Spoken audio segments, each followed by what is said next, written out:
This video is brought to you by patreon.com/worsttake. Get access to exclusive live streams and Discord servers, on-screen shoutouts, and early access to some videos when you join now. Help make sure that we can continue to make content like this by supporting the Patreon. Links are in the description down below.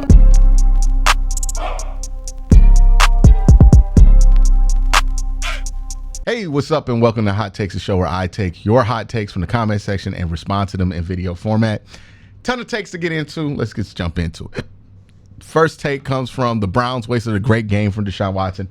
This was my film breakdown on Deshaun Watson and the offense after that week 4 performance there. And again, I'm not the only one who said it. A lot of people who went through this film have also said it. The film is encouraging. The process is good there. Deshaun did a good job doing the process stuff and executing. Unfortunately, some stuff didn't execute around him this week. It's tough to know how far we can take this, though, because of the up and down nature that Deshaun has had. I did a whole video on that as well. So excited about the tape this week, but let's see what the comments were about the review. Dragon says, seeing Watson show signs of life might be what this team needs going into next week. I'm sure the desolate performances of the previous week probably took a toll on the mental players, knowing that the guy behind center can't get it done. I'm sure they will get locked in.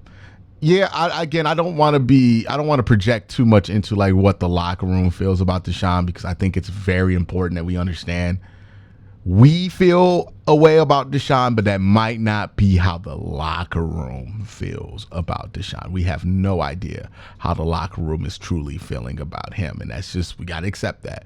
I'm not saying that means that they're truly 100% behind him. I'm just saying we don't know, right?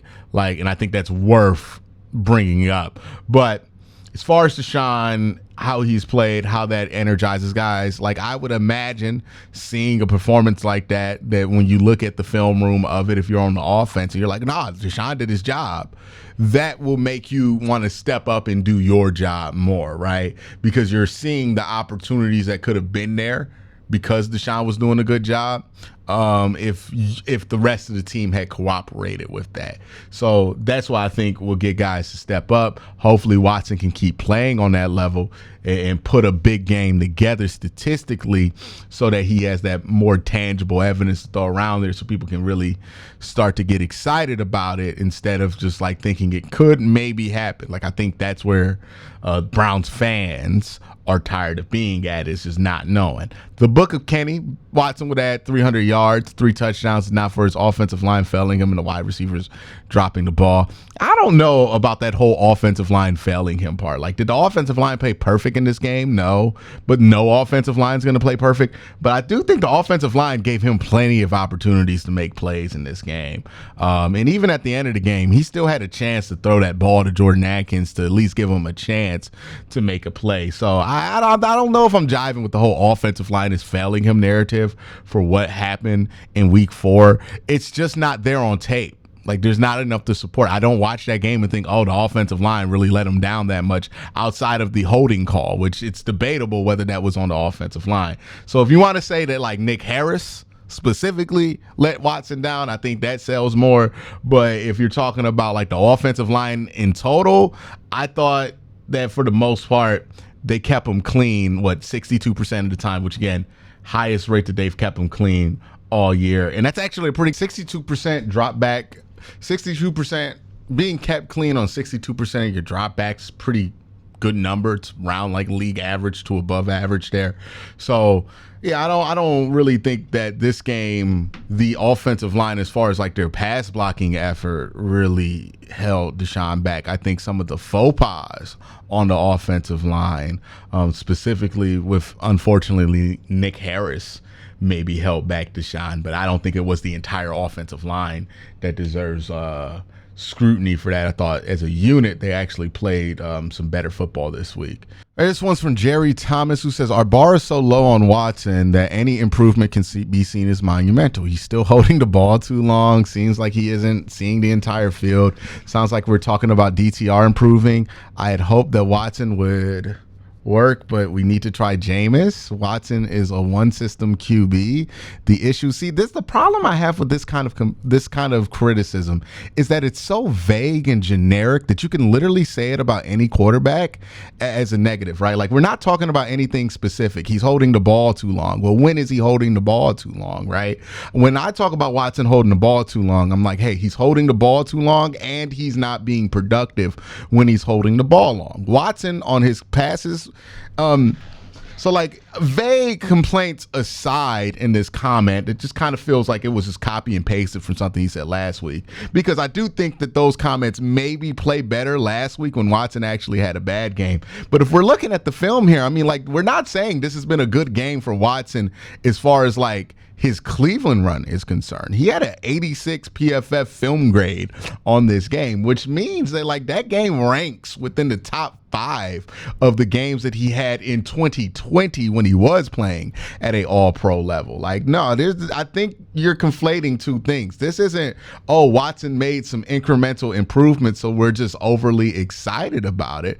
This is like, no, Watson actually played a high caliber quarterback game in this one. Unfortunately, the Browns did not execute around him. Like, that's what this game is saying. This isn't like Jacksonville where he just like did what he could take there from the defense and benefited from it. No, this is a much different good here. Like you mentioned, he's holding the ball too long. Like this commenter mentioned, like he's holding the ball too long. It's not that you hold the ball long that matters. It's what you do if you do hold the ball long. Like Joe Burrow famously holds that ball forever. CJ Stroud also holds the ball forever. It's not that you hold the ball. It's what you do when you hold that ball long. And what the problem had been for Deshaun Watson was that he was holding the ball and he wasn't doing anything with it. He ranked as one of the worst quarterbacks when holding the ball for 2.5 seconds or more. This week, in week 4, he graded out as the 3rd best quarterback in the NFL when holding the ball for 2.5 seconds or more. So I don't care if he holds the ball longer, if he's doing stuff with it. And I think that's the stuff that matters. When we just get used to saying these vague talking points about, oh, he's holding the ball long and this and that and all that, like it's too generic, it's too vague to be an actual criticism. And there's plenty to criticize of Watson when he does not play well, because there's been plenty of games this year and in years past where he has not played well. But saying it this week, I don't think makes a ton of sense, because he legitimately played at a high level. Again, he was the 3rd highest graded quarterback according to Pro Football Focus in week 4. That's not DTR. We're just happy he made incremental improvement. That's legitimately what you expected when you trade from Deshaun Watson in 2022, was that he would routinely be putting up performances like that. Now, that's the key. He has to routinely play at that level, and then obviously if you routinely play at that level, you're going to get more and more games where you execute and get the numbers that go along with playing at that level. But that's the question about this week. It's not if we have a low bar for Deshaun Watson. Nobody has a low bar for Deshaun Watson. I got so much shit last week when I went through the Giants film, because my bar for Deshaun Watson is at what a superstar quarterback should be able to produce, and people were begging me to lower that bar just so we could say nicer things about the quarterback. To suggest that I'm lowering the bar for Deshaun Watson is just ridiculous. He had a legitimately good game. And sometimes we just got to accept that. Like, he had a legitimately good game, and I'm not a foolish enough person to try to lie about it just so it fits some kind of narrative that I want to push. I'm going to tell the truth on this show, and I'm going to talk about what actually happens on the football field, not what somebody's narrative would like to happen. I don't care about no narrative. Let's go to the next question. Can the Browns' problems be fixed? Wolf C says the way for this mess to get fixed is for players to fix it. They're supposedly professional football players. They're missing tackles, blocking assignments, dropping catchable balls. The list goes on. As usual, great segment. Appreciate the nice comment there. Yeah, I think a lot of this, I agree with you, it's just players not playing up to expectation.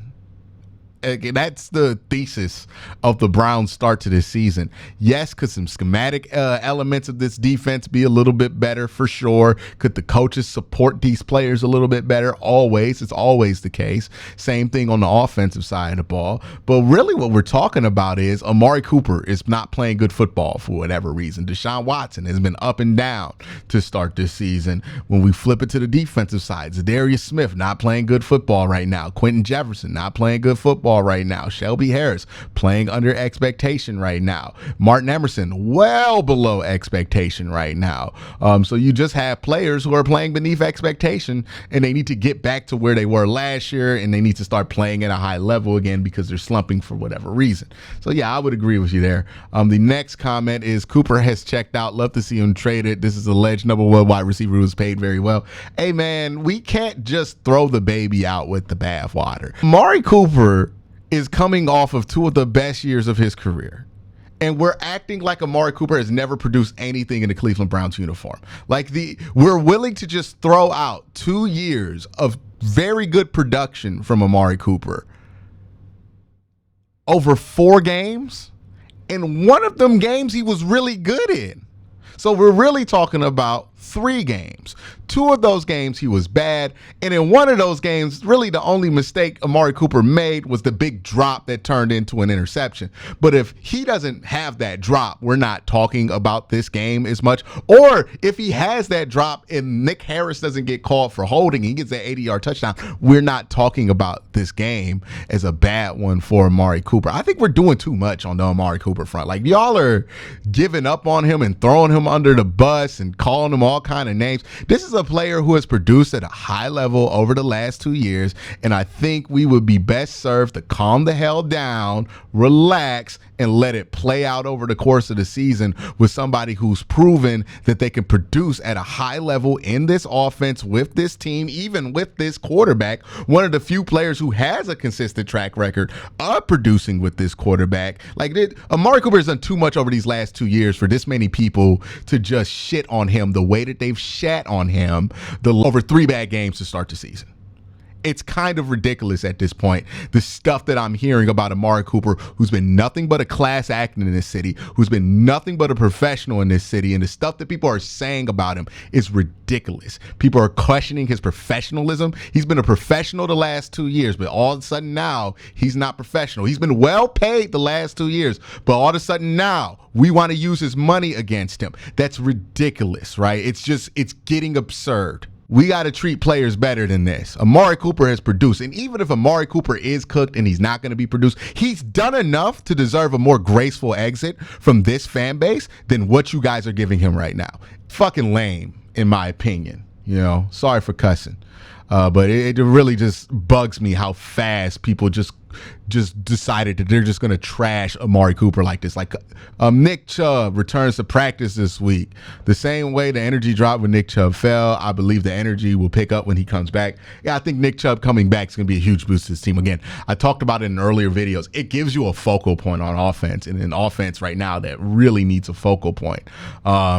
Music by Merlin says, not to mention Q, Chubb and Njoku take coverage off of Judy. The presence going to change the defensive process.